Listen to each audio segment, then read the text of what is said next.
राजनाथ सिंह साहब ने उन्होंने एक बड़े infrastructure plan line of actual control चीन के बॉर्डर के पास उसके इफ्तिताह कर दिए जी। 2245 करोड़ का ये प्रोजेक्ट है, आप हैरान रह जाएंगे।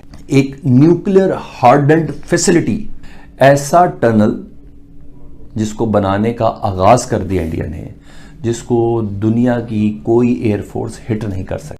इंडिया का जो इकॉनमी है ना, उस इकॉनमी को कॉर्पोरेट कल्चर जो था, इंटरनेशनल कॉर्पोरेट कल्चर, वो पहले दिन से समझता था कि अगर इसको हमने उठने दे दिया तो फिर हम तो गए। बुश ने तकरीर की थी, we are not complacent enough that we should not consider the threats of Indian and Chinese economy. हम इतने भोले नहीं हैं कि हम इंडिया की इकॉनमी के threats, Indian economy is more a threat to us because Indian education system is well in place. उनका education system ज़्यादा बात अंग्रेज़ों वाला है, सब कुछ है, तो वो हमारे लिए ज़्यादा थ्रेट का है। आप अंदाजा करें कि कॉर्पोरेट कल्चर ने, जैसे दुनिया में करते हैं हम, मोदी को बकायदा फंड किया गया।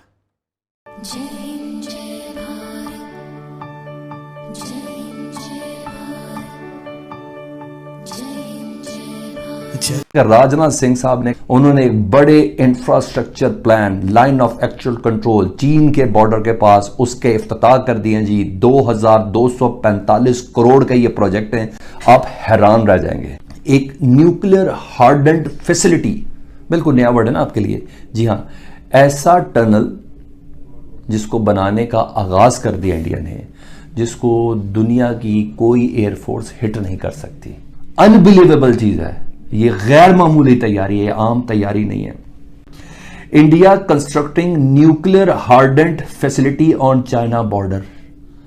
इंडिया न्यूक्लियर हार्डेंड यानी ऐसी फैसिलिटी जिसको न्यूक्लियर टेक्नोलॉजी के साथ जिस टनल को बनाया गया हो, उसको पूरा गोदाम की शक्ल देते हुए तामीर का उसको आगाज कर दिया गया है, जिसमें इंडियन फौज के लिए असला, मिसाइल्स, बैटरीज, गोला बारूद लाइन ऑफ एक्चुअल कंट्रोल के बिल्कुल करीब रखा गया है, रखा जाएगा। इस सिलसिले में तैयारियां शुरू कर दी हैं, इस टनल का बाकायदा आगाज कर दिया गया है। अच्छा जी, वो क्या जी, सुन लें डिटेल क्या बता रहा है द डिफेंस पोस्ट, मैं इसको काफी ऑथेंटिक समझता हूं।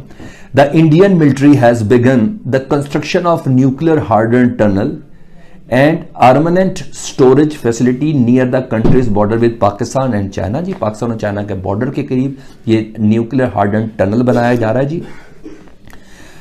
Nuclear hardened facility ensure that military supplies, यानी ये इसलिए है कि फौज अगर लड़ रही है बॉर्डर के पास तो उसको नियरेस्ट मिलिट्री सप्लाई मुयस्सर आती रहे, उसके लड़ने में कोई तवक्कुफ ना हो।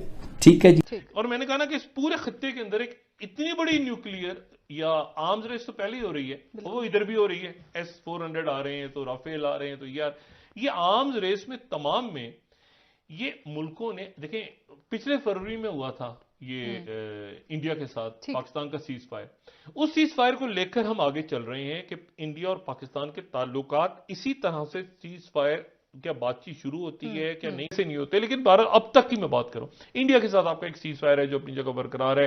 चाइना की देखें इंडिया के साथ कैसे मुज़ाकरा शुरू होते हैं, पुतिन क्या रोल प्ले करते हैं। अगला साल अनसर्टेनिटी का साल स्टार्ट हो रहा है, अल्लाह ताला खैर करे।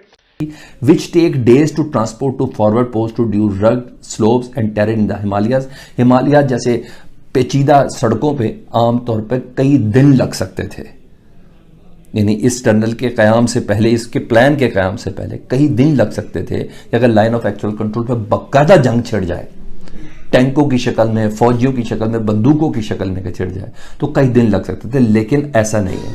Now can be stored on the front line and protected against potential enemy attacks. ठीक है, अब फ्रंट लाइन के बिल्कुल करीब रखा गया, क्योंकि ये इतना महफूज है, क्योंकि न्यूक्लियर हार्डेंड है, इसको कोई एयर स्ट्राइक निशाना बना नहीं सकती, लेकिन बहुत ज्यादा करीब रखा है कि इंडिया ने गल वधा दी है, बहुत वध गई है, चीन से ज्यादा फौजी तैनात कर दिए इंडिया। इन हालात पे मुझे बताएं कि आपको लगता है कि ये गैर मामूली हालात है या कि मामूली की कार्रवाई है? लाइन ऑफ एक्चुअल कंट्रोल पे जहां 10-20 दर्जन, 2 दर्जन, 100, 200, 300 फौजी होते थे, वहां इंडिया ने 2 लाख तैनात कर दिए हैं। इंडिया न्यूक्लियर हार्डेंड टनल्स वहां बना रहा है। अच्छा जी, पहले राजनाथ सिंह साहब ने जो इफ्तिताह किया वो भी सुन ले जी। As the military stand off with China along with the line of actual control in eastern Ladakh now where close to its end. ठीक है जी, यानी थोड़ी बहुत जो टेंशन है वो अभी थोड़ी हद तक किसी हद तक कम नजर आ रही है। India has strengthen the border infrastructure for faster movement of its troops to meet any threat. India line of actual control पर इंफ्रास्ट्रक्चर डेवलप कर रहा है ताकि उसकी फौज की नई कुमक जल्द अज जल्द उस जंग ज़दा इलाके में यानी लाइन ऑफ एक्चुअल कंट्रोल पर पहुंच सके। इस सिलसिले में इफ्तिताह क्या किया जी राजनाथ सिंह ने, ये सुन ले जी, 2245 करोड़ रुपए का प्रोजेक्ट उन्होंने लॉन्च कर दिया है जी। इस प्रोजेक्ट की रोशनी में 24 पुल हैं जी, कश्मीर, जम्मू, आसाम और line of actual Arunachal Pradesh के पास 24 पुल हैं जी, 3 सड़कें हैं। इंडिया का जो इकॉनमी है ना, उस इकॉनमी को कॉर्पोरेट कल्चर जो था, इंटरनेशनल कॉर्पोरेट कल्चर, वो पहले दिन से समझता था कि अगर इसको हमने उठने दे दिया तो फिर हम तो गए।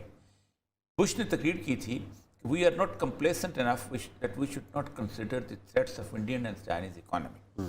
हम इतने भोले नहीं हैं कि हम इंडिया की और चाइना की इकॉनमी के थ्रेट्स को ना जानें।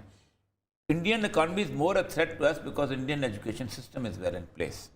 उनका एजुकेशन सिस्टम ज़्यादा बात अंग्रेज़ों वाला है, सब कुछ है, तो वो हमारे लिए ज़्यादा थ्रेट का है। आप अंदाज़ा करें कि कॉर्पोरेट कल्चर ने, जैसे दुनिया में करते हैं, मोदी को बकायदा फंड किया गया, सारे की सारी उसकी स्कीम जो है, शाइनिंग इंडिया वाला जो नारा दिया गया, फंड पैसे उसकी स्कीम में लगाए गए, और अंबानी और मित्तल और ये इनका तो इंडिया के साथ तो कोई, इनका तो इंटरनेशनल बिजनेस लेवल के होता है। तो किया इसलिए गया कि तुम एक हार्ड लाइन इख्तियार करो। जब आप हार्ड लाइन इख्तियार करते हैं तो आप उससे पीछे नहीं आ सकते। तो इंडिया जो है वो कहते हैं पली हुई गाय है, वो इतनी आसानी से मरता तो नहीं।